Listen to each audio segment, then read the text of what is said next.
Welcome to Raw Conscious Talk Podcast. I'm your host, Tammy Cheney.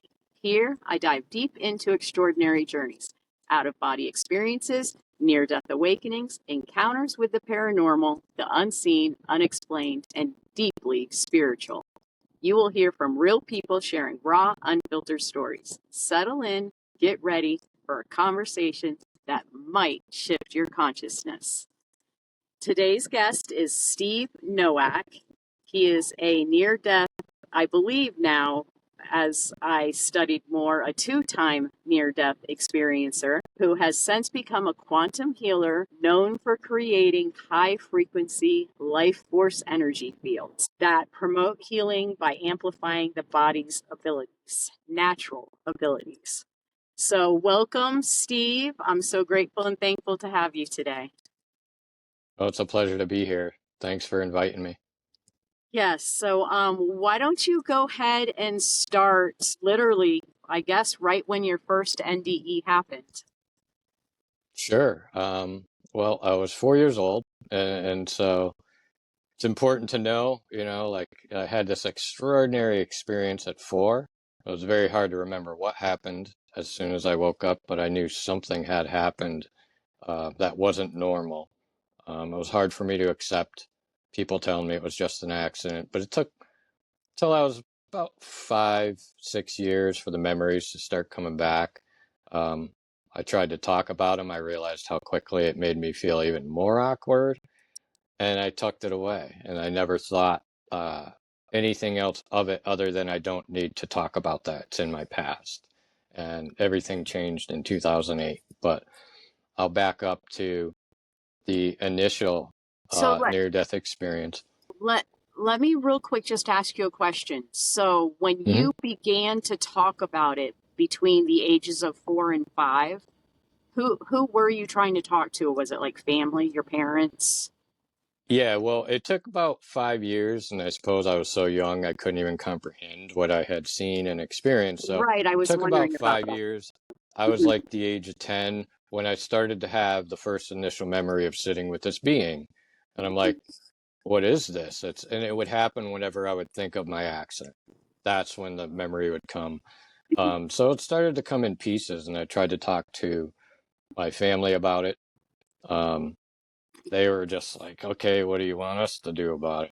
And I think I mentioned it to a few friends, and I quickly felt how awkward it made me feel, and even less accepted, I suppose.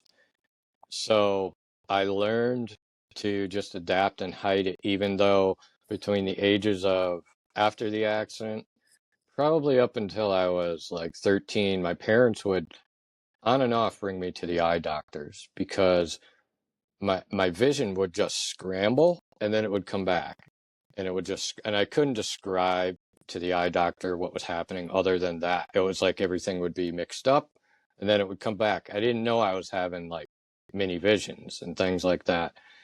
I was also a lot more sensitive. Like it was very confusing to not understand why certain people didn't have heartfelt reactions or didn't feel what I felt, I suppose. So the initial experiences, I'm just across the street from my house. I'm on my big wheel. My brother's standing on the other side of the road and he's calling for me to come home. And I didn't really think about it. He said, we're going to the mall. And that was like all I needed to hear. Toys flashed in my head. And I took off down the slope driveway between two parked cars. Of course, I didn't look. And there was a car coming down the road and the car hit me. I went underneath the car, and the woman was drinking a bit, so she didn't realize she hit me. I was so small, so she kept going. Probably another 30, 40 feet before people had stopped her. What I remember of it is a blur, and then all of a sudden I'm above my body, and I'm looking at myself, and I see my eyes roll in the back of my head. And then everything fades to black like the end of a movie, and then it opens up again. But when it opens, I'm sitting on someone's lap and I'm leaning to my side. And so my first recollection is, my first thought is, who is this? What's happening? And so my head is kind of in a down position. I'm kind of leaning on whoever this is. And I open my eyes and I catch a glimpse of like silvery white hair that's almost touching the ground. And I notice the bottom of a robe. And so after seeing that, I turned, and my only intention was to ask whoever this is what happened. And as I turned to ask what happened, it's a hooded figure of light. They have no face. They only have light where their face should be. And so I paused for a moment and I asked what happened. And they said, Stephen, you were in an accident. Put your head down. Everything's going to be fine. And so I put my head down and I'm just kind of look, and that's a statement that would come back to me 33 years later by the very same being. So that's where everything gets wild. And so the being, do you know who that being was? they've told me they were Elohim. Wow. I know they're angels, archangels, those type of beings, but they have, other than having my interactions with and the synchronicities with Michael, other angels, archangels, I was a skeptic by the time all this stuff started happening again, because I figured if there was a God, I had this fantastic experience. I went into this heavenly place. I couldn't stay. And then I had all this pain, years later in my life. If there was a God, he didn't like me. And that was my position when they came back. Mm-hmm. So these beings, this being of light, I'm just staring at their face. They tell me he says, put your head down, everything's going to be all right. I do it. And most of this experience is just simply in curiosity. It's like, what's that? What's this? And they're just telling me things that later, would come to fruition. But I put my head down. I'm staring at this being's face, and all of a sudden I feel myself being pulled like an elastic. Like if I were the elastic, I'm getting pulled and I'm getting stretched down this tube of light, tunnel, whatever you want to call it. I reached a point where a scene just materialized in front of me, and it was the most beautiful nature scene you could ever imagine, like meadows and flowers I haven't even seen, and colors I haven't even seen still to this day. It was so crisp and vibrant. It was like living inside a glass tube television set, and then you get upgraded to HD. And so I I've see the seen the scene, and it flowers, just, just so you know. I've seen the oh, have flowers. you? I know exactly, and you can't they're indescribable. And they were alive, and Mm-hmm. I got the feeling, and these were the first few feelings I got from the place, was that they were alive, that they were sovereign beings. Even the colors were sovereign beings, and they were choosing to be there out of free will. And it was the most beautiful feeling. It was like I was receiving some information from this place or something. And I noticed paths and rivers and mountains and meadows, and it's like perfect. And I noticed silhouettes of people. They're just kind of around, and the people are like playing. And I get the sense that it's like the greatest carnival in the world. Like So you let me just went with ask. your family to the carnival. Right, let me ask you this. So when you say silhouettes of people, what do you Hmm. mean by silhouette? Were they just lights, They were kind shape? of far away, but Okay. they were right next to me at the same time. And so I could just, whether it was my perception or not, I could make out silhouettes. The only pair of figures that I could clearly see was an elderly man and a young girl. And that's what kind of changed the scene for me, was I noticed an elderly man and a young girl up to the left at the end of this path, and they're playing.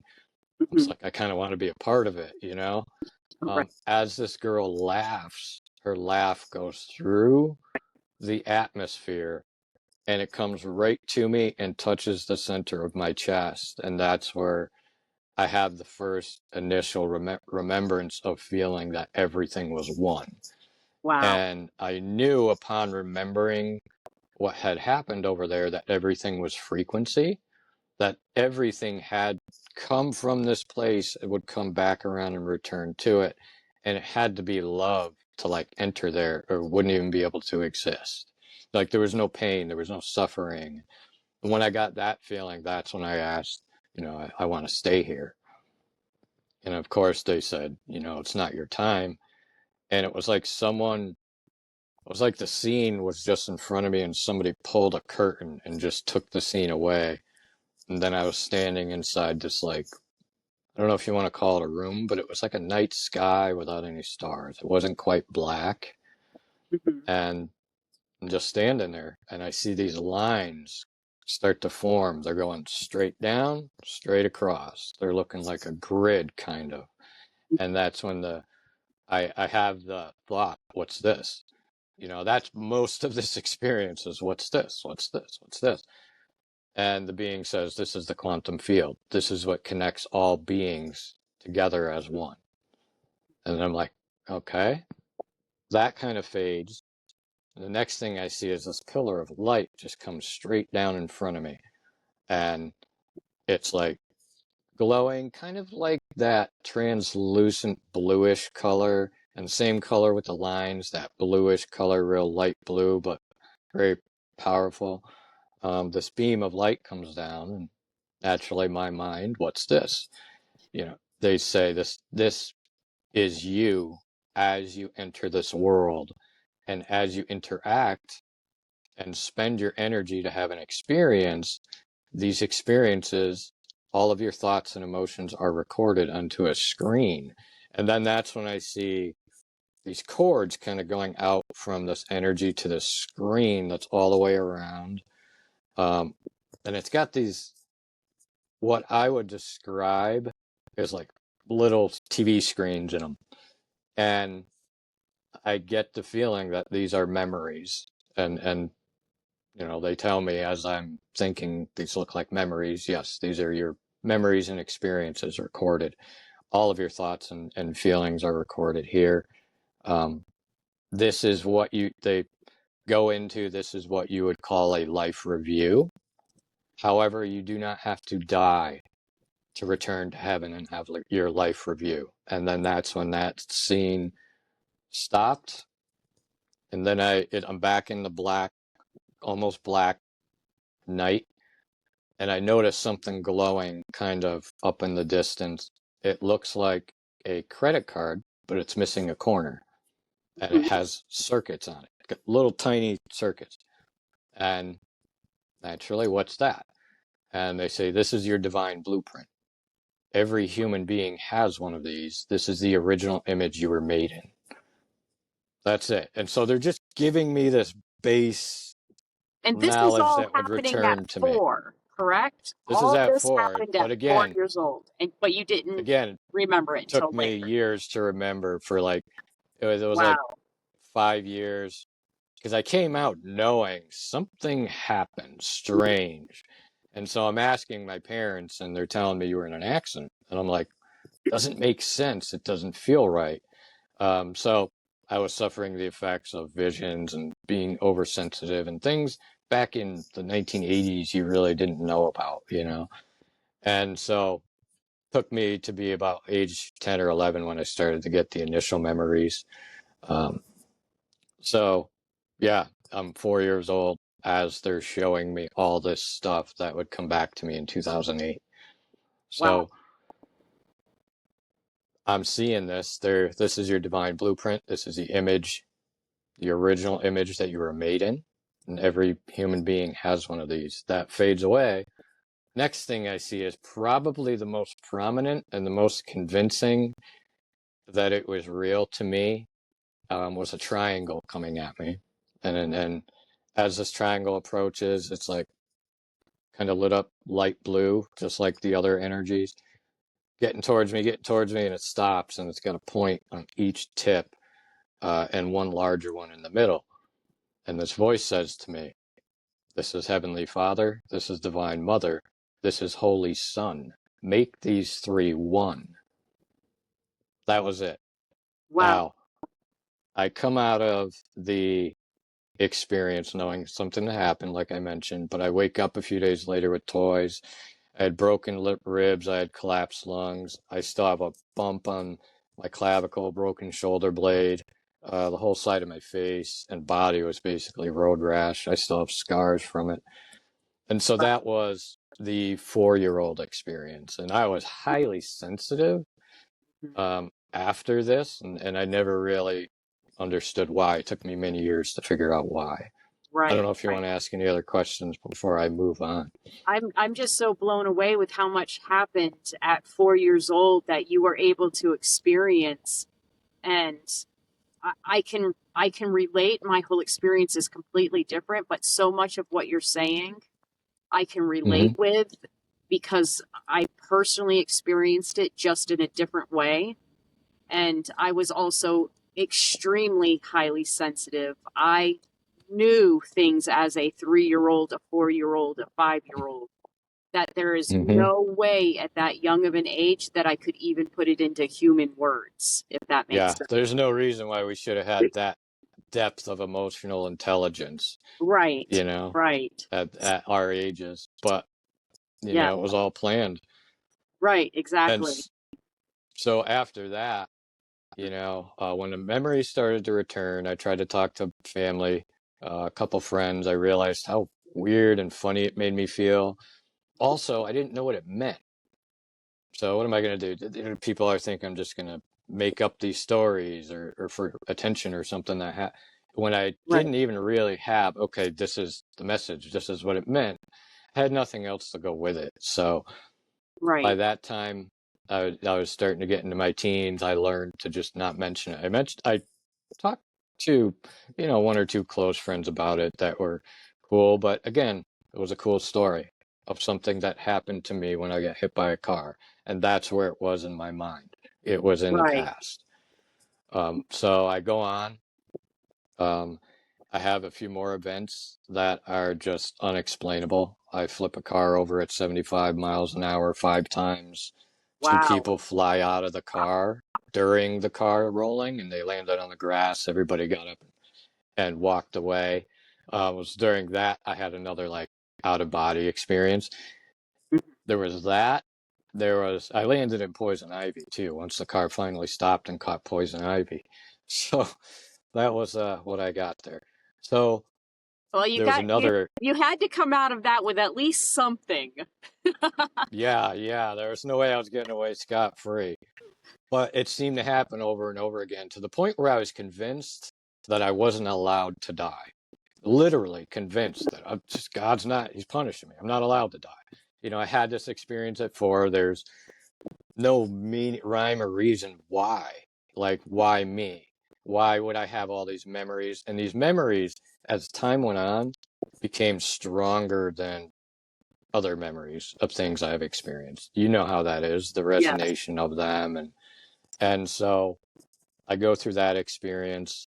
Um, I have another one where I have scars going up and down my left side from being at a cliff party when I was kind of younger and choosing the wrong place to relieve myself and fell off the cliff and down the cliff. And somehow in the pitch black of night, after and I don't drink anymore, I was younger, after like Right, 6 beers, somehow in the pitch black of night, I grabbed something halfway down and it stopped me from it wasn't me. And so there were numerous events. right, There was falling out of the tree when I was a kid, hitting every branch on the way down, grabbing the last one as I'm hanging above the cement patio, and it was like a 30-foot drop.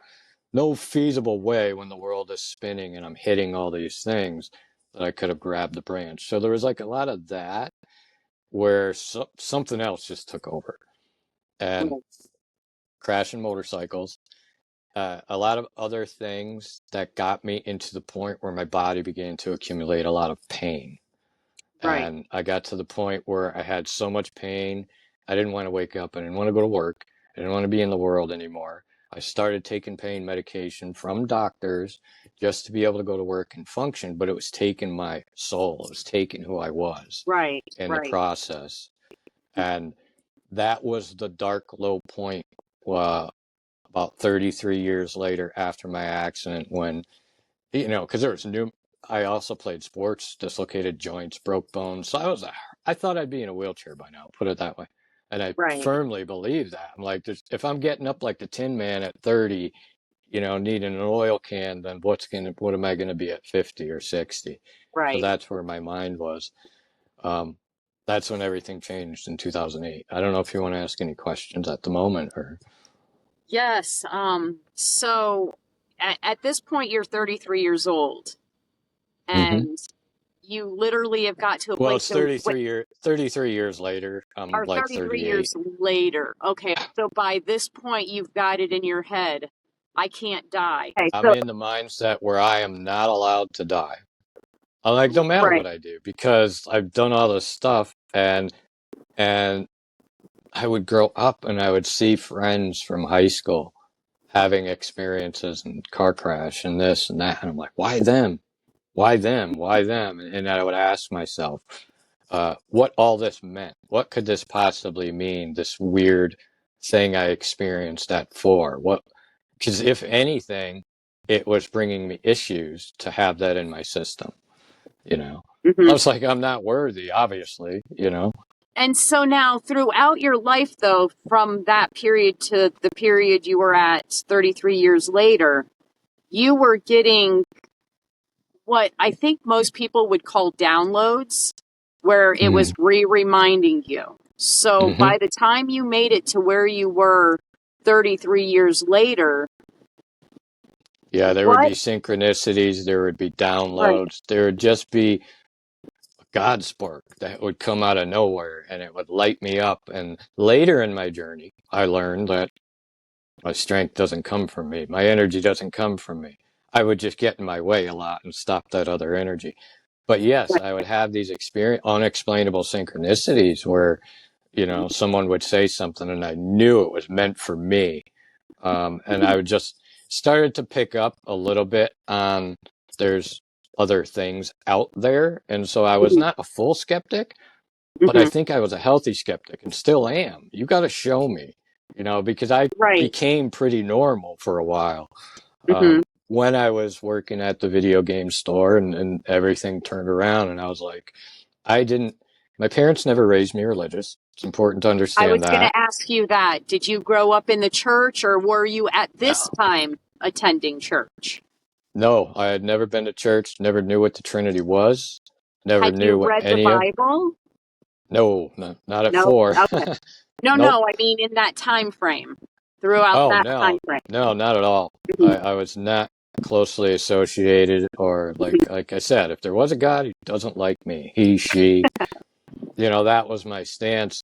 Right. And when the things started happening to me and I was having synchronicities, uh, with angelic beings and this voice that came to me, which I'll speak about in a minute, that said, I am. I'm like, I am who? And again, the voice says, I am. And I'm like, yeah, I heard you the first time. I am who? And then the third time, forget it. I was never the same. There was such an energetic reaction and a unity that occurred within me that I still can't explain. But I don't want to go too far into the future. I'm working at the video game store. I'm a pretty normal Right. guy at this moment, but I'm miserable and I'm hating the world and I'm waking up riddled with pain and I wanted to exit. I wanted out. I would think about every day, how do I get out of here without hurting people? Uh, you know, who, family, friends, etc. And that Did you was feel like you could relate to them? Is that, or was that what the problem was? You just couldn't relate to this.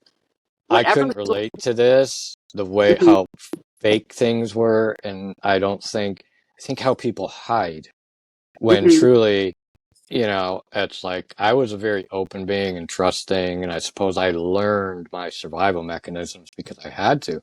But then I was so caught up in that state of survival, it was like two worlds were fighting each other consistently inside of me. There was a war being fought for heaven inside of me, and I became firmly aware of that. And there was the Yeah. childhood trauma, the abandonment wounds, the mother wounds, getting kicked out of the house when you're younger because you're too hard to handle. And there was not a real clear whole picture of what love is. There was the programmed manufactured version, and I'm sure you know how Right. that is. And you were well aware of what love really was. Yeah. Yeah, I the I felt same that thing for me. feeling. Hmm. Yeah, and that's what really changed me. As soon as I started to feel that feeling again, when these beings began to visit me, Hmm. I went, that's the feeling I felt at 4, and then I could feel the chills now. I'm Okay, like, so now I'm you home. yeah, you just jumped to a place that I definitely want you to talk about. Now, you just mentioned when these beings started visiting me. I'd absolutely love to hear about these beings. Sure. So the first time they showed up again, and I realized and I recognized the voice, and I knew immediately by the sentence that it was them, was I was going to have a routine surgery, clear up some scar tissue in my elbow. It was not a big deal. And I got there and I became very panicked. And I hadn't had any medication yet or anything, but I just got this. And I never had a panic attack in my life, but I'd imagine that's what it feels like. This energy just came up in me, and I said, I got to get out of here. I don't know why, but I have to. And I went to sit up, Hmm. and I hadn't heard or spoke or communicated with these beings in I don't know how many years, but I don't think that matters to them. Time. So I sat up, and as soon as I sat up, a voice said to me in my mind, Stephen, put your head down. Everything's going to be all right. And I went, holy sh. That's the being from when I was 4, except I was awake now. And that Right. was it. The floodgates in my mind just opened. And so as soon as that being said that, I felt this tangible pressure start at my feet, this energy that went all the way around my body, and it encapsulated me. And I was warm, and I could feel all this love just rushing through me. Like just this energy of love showed up out of nowhere, like someone was hugging you and giving you love, but they weren't there to explain to viewers how it feels. And it was so powerful that even though I tried to get up, it sat me back down. And then that's when I started to have these visions. And it was like someone was like, empty the trash bin, empty the trash bin. And all these memories just started kind of flying by the vision in my mind very quickly. I started to feel these waves of love and these pulses of energy that I've never felt before in my life.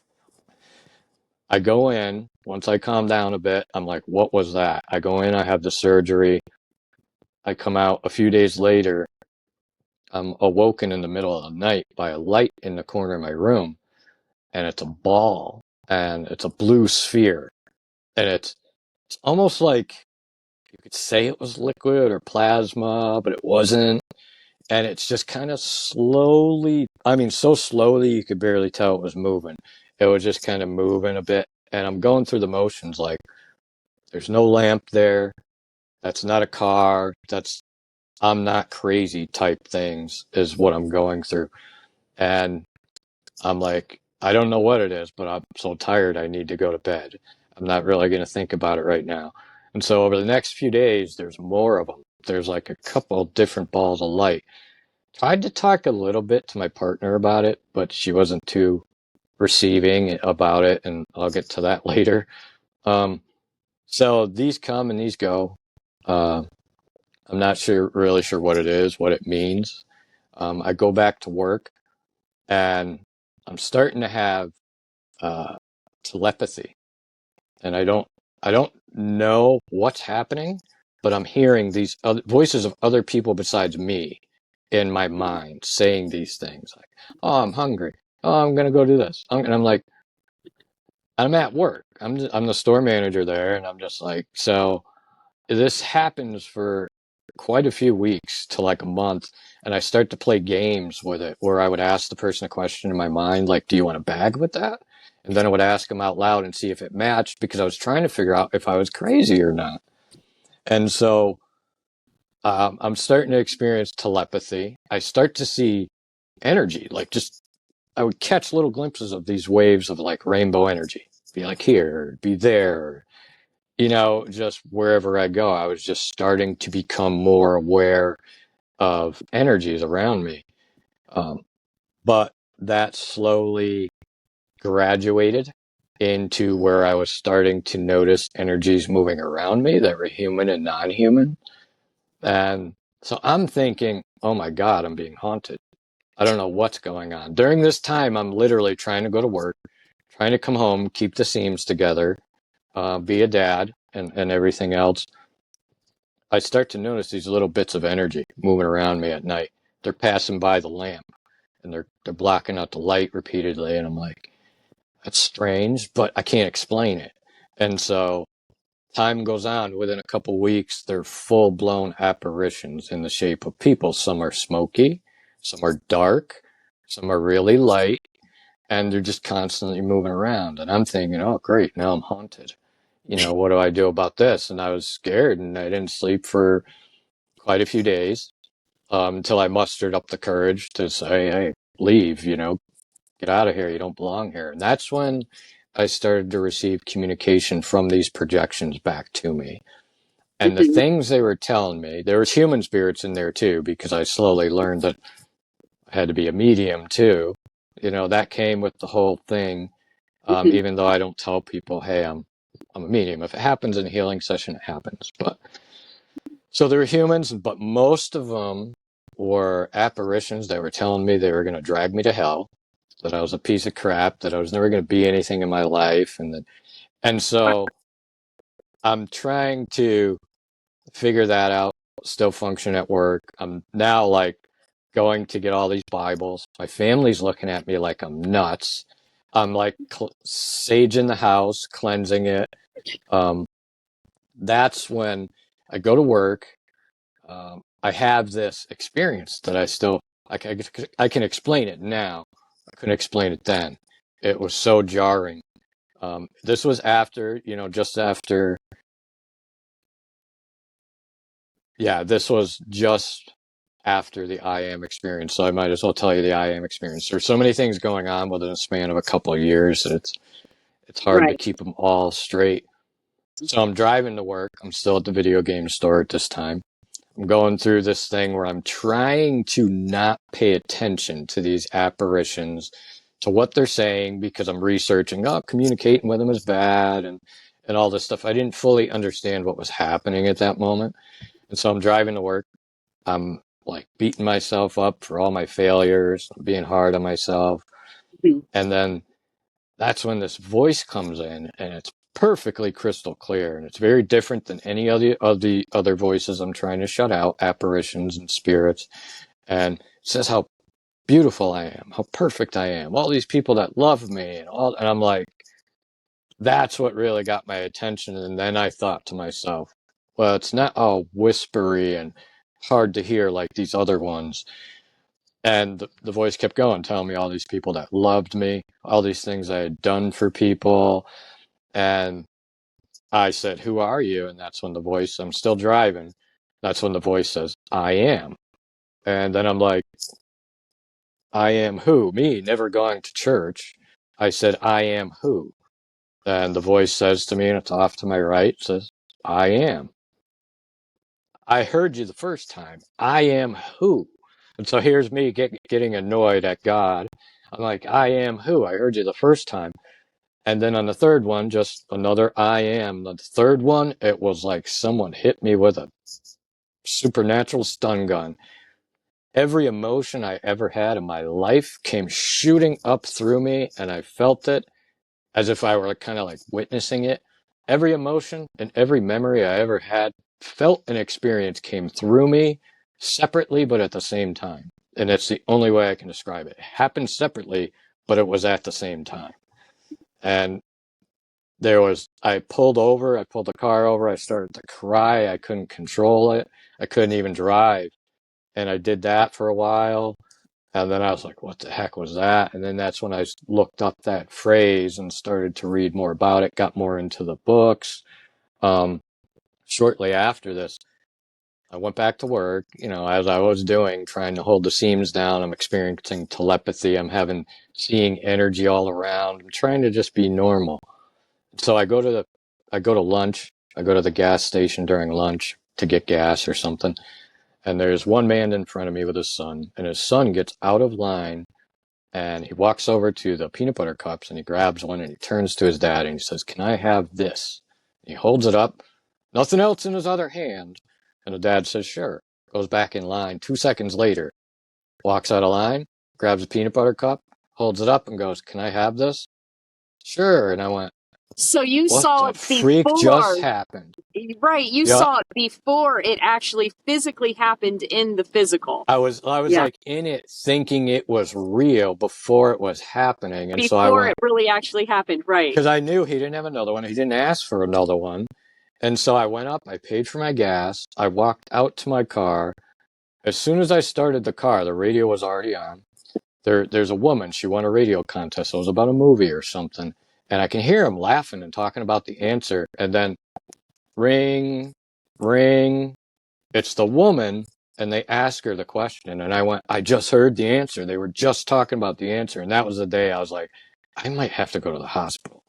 And I seriously considered that day the day that I might need to go to the hospital. Instead, I went to like every church I could find to talk to somebody, to tell them about these experiences that were happening. Some thought I was crazy. Some gave me comfort. A lot of them didn't have answers. And I just broke down crying like I was lost.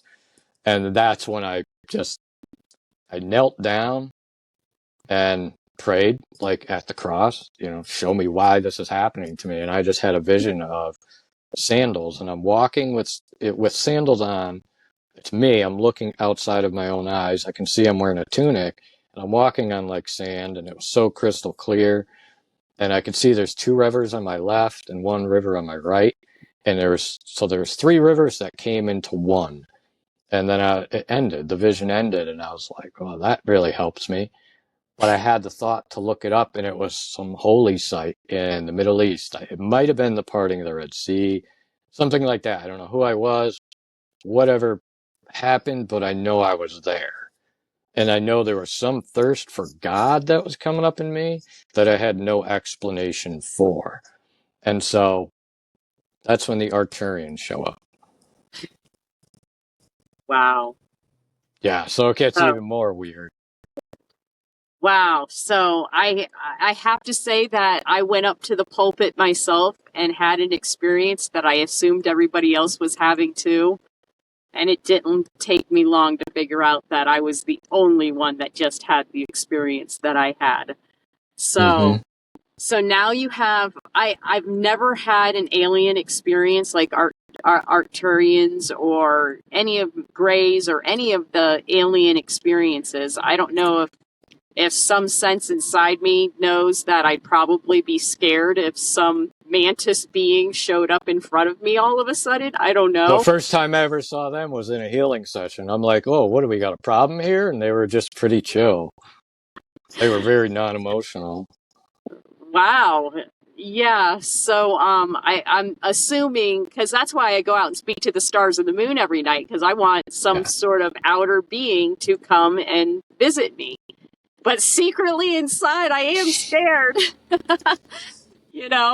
But yeah, I can, everything that you're saying, I can feel it. I've tasted what you're saying, and I know what you're saying, other than now where you have come to where an Octarian shows up and now you're about to experience that experience. So go ahead, because you have me incredibly fascinated right now. Yeah, so I'm eating Cheerios one day. I'm still dealing with the apparition, still trying to now read Bibles and just I'm gravitating towards that. I'm starting to make the turn, but I'm still very lost, thinking I'm being haunted. And so I'm eating Cheerios. All of a sudden, I feel the whole pressure of the room change. I can feel it on my body. I can see, and it's almost like you were to kind of turn the pane of a glass to where you could see kind of like an energy in it, and then you would turn it and it would go away. And it was kind of like that. Right. I could see something in the corner of the room. It was like frequency or energy, and that's when they announced themselves. They said, "Hello, we're from the Galactic Federation." you are part of the divine council of 9, and you're going to help humanity in the next stage of evolution of its species. And I'm like, yeah, whatever, dude. Leave me out of this. Because honestly, at the time, I was pushing everything away. I was like, leave me alone, leave me alone, leave me alone. I'm just trying to function. And so they're like, you're going to help humanity in its next stage of evolution. And then I said, you got the wrong guy. Literally said that to them. And they responded with, you are a divine instrument, but you're out of tune. You are projecting these images out into the field and experiencing them. Reality is happening through you. It's not happening to you. And then they left. And I was like, oh, crap. I was like, they're right. This is of my own making. I'm like, I created these wounded aspects in myself by denying them love and the value that they gave me during my experience. And so as they said that, I could see it going through me and being broadcast out, and then the feedback coming back to me. And so there was a mechanism that they revealed to me in that moment that kind of set me on the path of, I need to look within myself. So told them to leave. They did, without, eventually they imparted some wisdom onto me quickly. When they returned, well, before they returned the second time, because I had never heard of this before. What is the Galactic Federation of what? Never heard of it. I believe there might have been aliens, but who knows, right? So I'd have to stay open-minded, but I never really knew. And so I looked it up: Galactic Federation of Light, Divine Council of 9, Arcturians. There was a whole bunch of information. And so I'm like, maybe I should listen the next time they come back. So the second time they came back, they mentioned the Trinity that I had seen at 4. And they said, this is a Trinity of Father, Mother, and Son, but it is also a Trinity of the heaven, earth, and the sun. It is a Trinity of your mind, heart, and body. It is a unity of the past, present, and future. And they taught me that this triangle, what I had actually seen is called a triangle singularity. That it was singularity of the human experience. It was what would get me out of the matrix, so to speak. And I knew in that moment that they were kind of showing me how to get out of this system. So they start speaking to me. They start telling me, they gave me a script that I use with my clients that I've had for years now. They started showing me how to invite in the spirit down, to connect it with the torus field of my heart and bring another energy up. And many years to realize that there was another energy happening down at my root. Like as I was going through this experience, before they came and taught me, I would be out in the woods breathing, and I didn't know why, but I could feel an energy going up and down like a yo-yo. And so now, as they came back, they were teaching me how to connect this father, this mother, and they taught me that I had a singularity, kind of like a black hole or a portal, in the center of my chest that would start spinning, and that I was actually collapsing and unifying realities, my perception of realities that I was living in my mind, where my energy had been wounded and trapped. So they're walking me through this unification when they return, by explaining the Trinity is 3 that must become 1, that these are also aspects of myself, but that there is a 0-point energy, a balancer for the polarity in my body. And they're like, well, those were the other beings that abducted me. I was saving that piece of information, but they're basically teaching me in that moment how to work with the Trinity, how to use it to tune my mind, heart, and body to work as one, to help this life circuit be restored and not be fractured like it was. They also spoke to me again about the divine blueprint, because the only time I had heard of it. Octurians. It's only the Octurians that are coming and visiting you and giving you this information? At first, yeah. those first couple of years, it's just them, and then it just sporadically, like, still happens now where I just get information.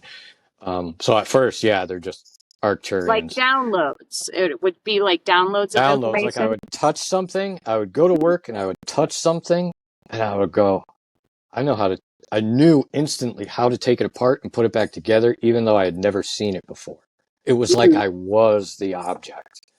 And that Right. happened for a few Wow. months, and then it calmed down Hmm. because it was pretty intense. Like I was being absorbed into everything, Hmm. and I knew it. So I would go into nature and I'd pray to God. I'd be like, I want to be inside everything. This was during the time when my family was looking at me like I was strange. I'm trying to go through the experiences by myself, no one to talk to. I'm Hmm. figuring out it's real because I had no way of knowing about this stuff before. Right. So they come back and they teach me about the Trinity. They teach me that it is a circuit that needs to be completed. And then they start mentioning the divine blueprint, and they say, this is your original image. It's whole, and it is something that is stored in your DNA and your subconscious mind to unify your conscious and subconscious. In other words, you need to believe you are this image and stop believing you're all these fractured images around you in other people's minds. And so they were literally walking me through looking at this Right. from a multi-dimensional landscape. That's when I was brought back to that tunnel of light, to spending my energy, to having energy out there in the field. They also instructed me to begin speaking love and forgiveness to anyone I've shared time with, Hmm. and to ask that in return through the field or through the Christ within me. And that's when I started Right. to release a lot of baggage that I didn't even know was there. The emotional charge. So they're So teaching let me me how to heal.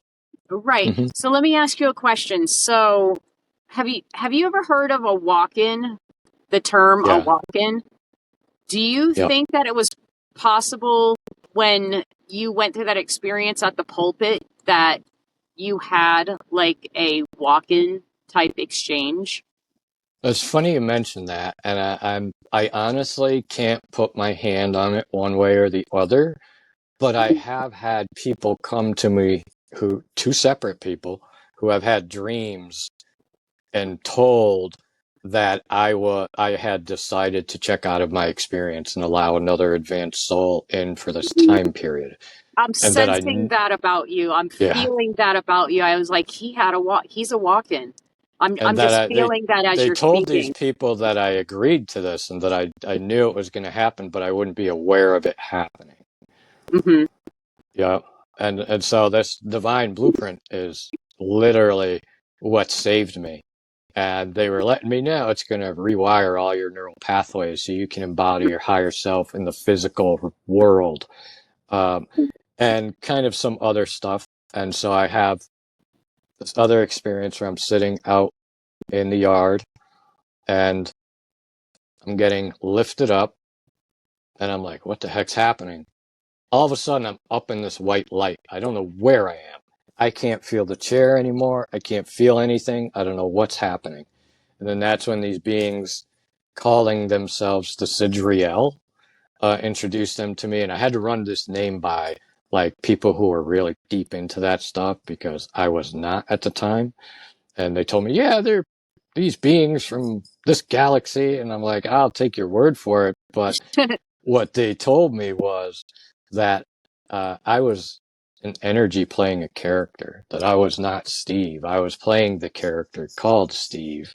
Right, I was right. having a story, but I was not the story itself. And they're pinging me with this information, um, that I am a neutral energy that came here to have an experience to play this character, and that I had an operating system and a hard drive, and that my operating system would run the programs from my hard drive, but that I needed to uninstall any fragmented data. So the word defragmentation would come up a lot. Uh, Right. and I think it was their way of relating it to me so that I can get it and understand it in a Mhm. simplified caveman version, maybe. But I Right. knew computers, and I knew they're like, you're in a video game. You're just playing a character. And so they spoke to me about the operating system, the hard drive, how our cellular memory gets programmed and how to reprogram the cellular memory. Then they began showing me how to do it through quantum entanglement using gnosis and knowing on other people who were vast distances away through the field. So first it came me, and when I became a real believer when I left my body and I knew I was in heaven again. I'm like, Right. I'm in heaven again. And then I sank back into my body and I went, son of a, because there came all the pain and I went, I have to get back there. And that's what started my journey was these Right. visits. And I would feel this energy and I'm like, I need more of that. I need less of that, more of that, less of that, more of that. And it became slowly a game, and I knew it, of getting back my free will, of the moments where my trauma had trapped aspects of my energy in time, and they were just looping feedback loops over and over. And so they were showing me how to create singularity between past, present, and future, and Right. using my divine blueprint, using the Trinity with certain practices. And they were showing me that normally most people are polarized inside their nervous system and they're pushed around and they're experiencing having their reality designed for them by the environment. They were showing me how to take myself from an alternating current duality into a unified direct current so that I no longer had this opposition in my body. And that's what it was about. They're like, humanity's being upgraded. What's being changed is how they store and embody and manifest energy, whereas we would store it physically, have a physical experience, hopefully learn from it. Now it's more intuitive, where we can literally ground out and rewire the pain in our body. I know because I was covered in pain and now I have none. And Yeah. so the moment I sank back into my body and I said, oh crap, I'm back on earth, started the journey of needing to get back to the knowing of my identity as that heavenly place that I went to, and not to compromise it, whether it was friends, family, stuff like that. And so there was a bunch of supernatural experiences even after that, where I would have these energies visit me, and they would give me just complex diagrams, just showing me like I'm an energy and I'm moving through all reality, and where I place my thought is where I attach, where I land. And they were just teaching me non-attachment and how to unify fields. They were teaching me a lot about my 0 point energy, and that I needed to claim my 0 point energy in order to balance the polarity in my body. And the few other times they returned, they said, your body's like a battery. You're the energy inside the body. Your body's like a battery. So if you store too many lower emotions, you create too much, your polarity is going to go out of whack. This Right. feedback loop is going to come back around through you, and it's going to start causing you issues. And so they were giving me like a clear picture. I'm like, so I didn't have excuses, I suppose. So it Right. took once I did this for a while, a few years of myself, when I'm like, I don't have any pain, slowly people just came into my path. And now I've been doing this for years, where kind of consider myself like a trauma coach, where a lot of my issue came from my opinion about my story. I was like, Right. my trauma didn't care about my opinion. It's going to stay there either way. So Mhm. yeah, they really shook my world up. I don't know if you want to ask any So, questions, but so it's safe to say that you left the video game store. yeah, I had to leave because it became so intrusive. I would go to work and all of a sudden I would just burst out laughing. I would burst out crying. I would just feel these energies coming and going, and I didn't know what was happening. I didn't Right. know this was the environment going through me. I had no training on that. And so my manager's like looking at me, he's like, you're bright red like a lobster. And I was fine. I didn't know what was happening. Mhm. So I had to leave that job. I started another job, and it was working with Alzheimer's and dementia. And that's where I had a lot of, oh my God, moments as Mhm. I'm looking at these people and caring for them. It wasn't the people and the characters I was caring for, it was Creator looking through their eyes at me. And I went, oh my God, every butt I've ever wiped was the butt of creator. I hope I did a good job.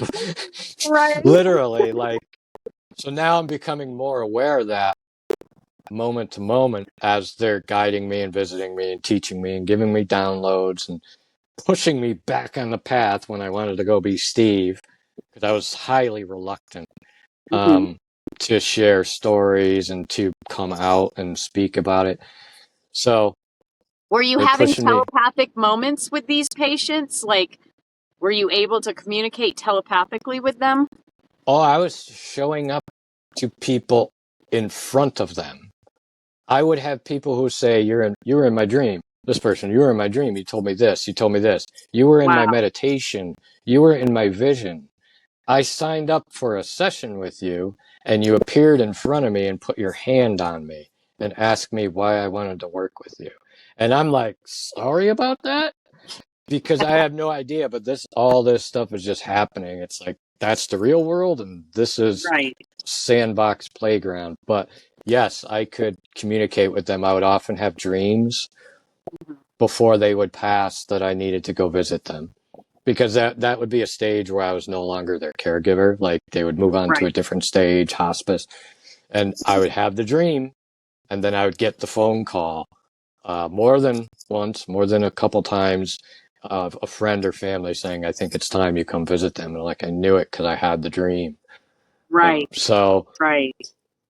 there was so much love there. My grandparents, I never really knew them. They passed early. I never had grandparents, and I realized God had given me all these grandparents everywhere. You know, here I am having cookies with them, and I'm baking with them, and I'm cooking with them, and we're sharing love. And I'm like, that was really where I saw my character aside from everybody else's opinion of who I was growing up. I saw that moment in the reflection of the eyes of Creator in every single person I was caring for. And I'm Right. like, dang, I'm having a love story with creation. It's not really about these people's opinions. I'm supposed to have a love story with energy itself first. And so there was a lot Yeah, of I can. I purification and transformation.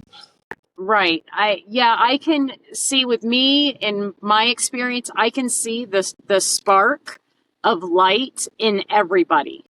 No Hmm. matter who they are, no matter what they've ever done in their life and what they're even doing now, I see a spark of light in them, and I know that I'm supposed to share a loving message. Just be loving Hmm. to these people, no matter what, no judgment. Yeah, And like the sun, right? The sun doesn't care who puts on sunglasses, shuts the doors. It's just going to be the sun right, wherever it goes, because it's right, there to give life. hmm hmm And I before I left, how I figured out that healing was involved in this and healing for others hmm was probably the last week I was there. I witnessed a woman fall down out in front of the store. This was before I went into dementia care and all that. Um, hmm saw her fall down outside in front of the store. I went out there. She was in pain. She had hit the cement. She was elderly. And hmm so someone from the bread store next door, people probably know the name, but I won't mention it. They sell bread and weird stuff. So person from that store comes out. I love their macaroni, their smoked mac and cheese bowls though. Person comes out and I tell him, go get an EMT. And I'm sitting with this person. And I don't know why, because I really wasn't that lovey-dovey type person. I was like the ho ho ho Santa Claus on Christmas Story for the most part while I was working at the game store. So I hmm put my hand on her. I didn't know why I was doing it. I just did it. And a few seconds later, she looked at me and she goes, I'm all warm and I don't have any pain. And we stayed there for a few minutes. EMTs came, they took her. I went back to my job and I, what the heck was that? That's where I started to look into more healing, uh, made the decision, yes, I do need to change my job. This is just too weird to be here doing this in front of everybody and having this stuff happen and not have control over it. Slowly over time, I got control over it when I began to follow the subconscious reprogramming, where I'm aligning my thoughts.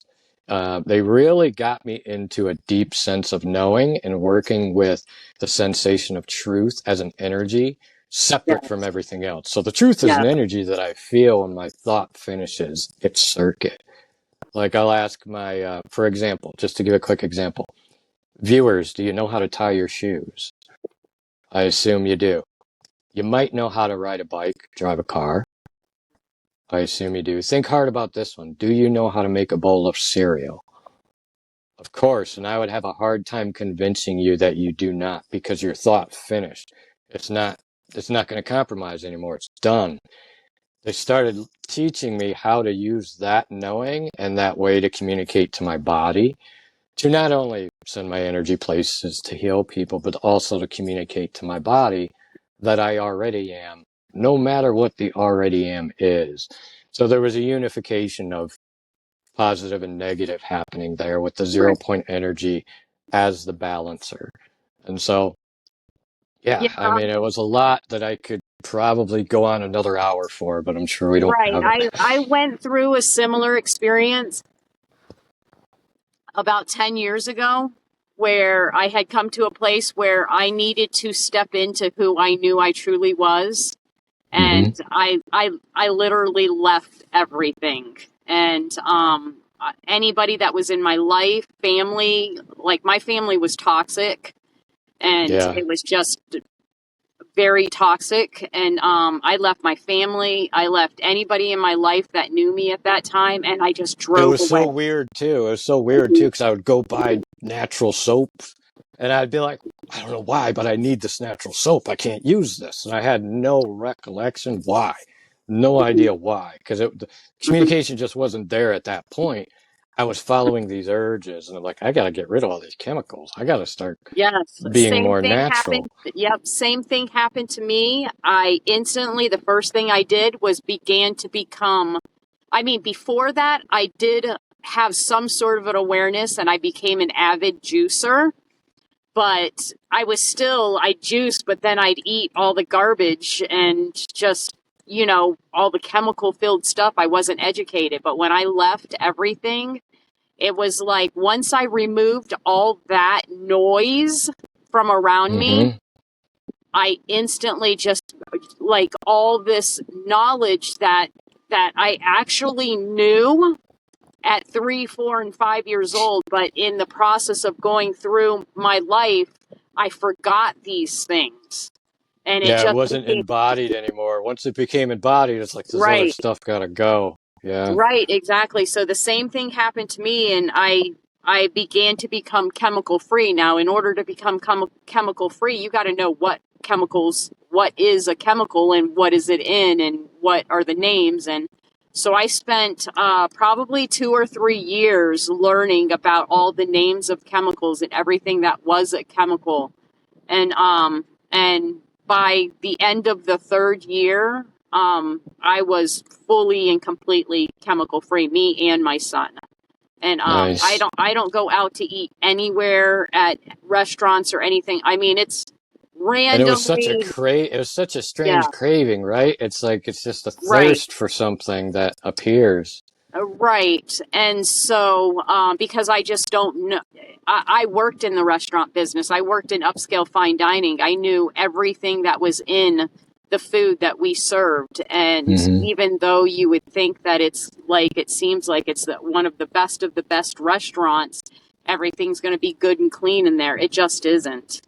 Yeah. And so, like, I'm working towards releasing my body as much of animal products as possible. Hmm. And but That I'm was not. something else they told me about the human species. They're like, eventually you're going to be a being of energy and you're not going to need that heaviness to sustain yourself. You're going to Right, feed off energy. And I'm like, right, come on, dude, give me a break here. I'm right. just trying to go So to work. right, exactly. So I've got to a place where my primary source of meat right now is fish, chicken, and eggs. And so I Hmm. cut out red meat, and everything else that I eat. 99% of what I eat is fruits and vegetables, more fruits than vegetables. But Yep. and I And it's stick all with about the parasites, right? It's organic. Yeah, I stick with all about organic. it's all about the parasites, not only physically, but Mhm. in these interdimensional spaces, right? Because Right. that's something they showed Mhm. me, that our energy is being Mhm. harvested, um, Right. and how to kind of get out of that system where my energy was kind of being Right. The trapped. Yeah. parasites are in the ether, in the air. And Yep. yeah, so I removed myself. I've spent a lot of time out in the middle of absolutely nowhere where there's Hmm. no power, no any type of service, just trees. A lot of it I've spent out here in Colorado, but Arizona and New Mexico And they all were have showing me beautiful this areas. was this Mhm. was the reason why there was unity coming, Mhm. because the unity was gonna unify the currents. This other current is being Yeah. hijacked. Yes. Yeah. Yes. So, But I didn't mention the dreams too, like during oh, that period yes. of these alien visitations, or I didn't know what they were, to be honest with you. I'm like, angel, alien, because I was having a lot of angelic synchronicities when Right. I was kind of losing my stuff. Like, I would just hear things, and my head would turn and look at something, and it would say angel, or it would say Jesus, or it would say this, or it would say that, and it was in my face. I couldn't avoid it. But Right. during that time, I would have these dreams, and only during these dreams I would wake up in a pool of sweat. I would have dreams of being on a ship. Now, Mhm. when I'm first dream, I arrived, all the same ship. I was in the medical bay. I had a slick white suit. I had no hair. Uh, I had to go to the medical bay first, and I knew that because they had to do something to me before I could go through the rest of the ship with my energy. And so they were like recircuiting me and working on me. They brought me through the ship. I walked by these pods that had the souls of like these children that were waiting to walk in, and they were so intelligent. I could feel their intelligence just go right through me. It was crazy, but I don't think it's so crazy anymore looking at the kids we have now. Um, Right. so Right. there was that for a little while where I'd have these dreams and they'd be separate. It'd be one night I was in this area of the ship, could be a couple weeks later, I'd be on the same ship, we're in the same thing, wake up covered in sweat. Soon Right. after that, I was starting to have memories come back of logging into this experience, of Mhm. literally standing at a console, programming something as a being of light with other beings, and then being stretched out into that like elastic form and logging in. And then Wow. that was the most I know about that experience, was the memory of it and the feeling of it. But Mhm. so there's a lot there. I'm an energy, we're being wired into an Right. alternating current duality. Now we're Right. being rewired back into that direct current so we can have a direct current with God's source. Yes, and it's happening worldwide right now, all over the world, where people are just going from being one person that they've been their whole entire life to being instantly changed and Yeah. going in a completely different direction. Yes, Yeah. And it's all about love. It's all it's about all our that identity. it's all about love only. Mm-hmm. And so yeah, the frequency is definitely rising. Things are changing. Even 20 years ago, like talking about my experience, I couldn't talk about my experiences 20 years ago because I probably would have got locked up and drugged. I know how that is. Yeah. so so I'm so So it's like, thankful that keep it we're to at the yourself. You're like, right. wait a minute, you're uncomfortable? I'm the one that's got to live it. And I got to that point where I was Right. just sick and tired of being sick and tired. I was like, either you love me or you Yeah, don't me too. Sick at and the end of the tired of day. being sick and tired. Yes. Hmm. So now I saw that you eventually put yourself through Reiki healing. Yeah. So I studied Reiki many years ago, Mhm. from a Reiki master until I became a Reiki master teacher. That Mhm. slowly turned into 0 point healing. Um, I started to get a few clients here and there until creators like, you need to make this who you are and what you're doing full time. So now I do it pretty Yes. much full time. I run groups, Mhm. even for people who can't afford to pay, join anyway. That's why I have the groups. And then I have in-person groups and I do retreats where I speak at, but they showed me how to do what I can do in person, but how to do it from any distance. And I've seen Right. so many beautiful, amazing things. Children in the hospital come off ventilators. People with cancers who thought they were going to need surgery and chemo, now it being treatable in other ways, and digestive disorders healed. Right. So many things to where when I hear about it now, I'm still surprised. That's what's cool about it. Right. Like, and I want to stress to people, we're all one. Anything I can do, trust me, you can do. And we're all connected to the same system. We have these two energies, and just work to be authentic and honor the parts of you inside of you that did not get the love that they deserve. Because if we push away our pain and I don't like you, it's like pushing away that inner child again. They need to hear, thank you for what you taught me. You're loved. I welcome you into my heart to transform. That's how you get out of pain, not by keeping it locked away in the body for later. Right. So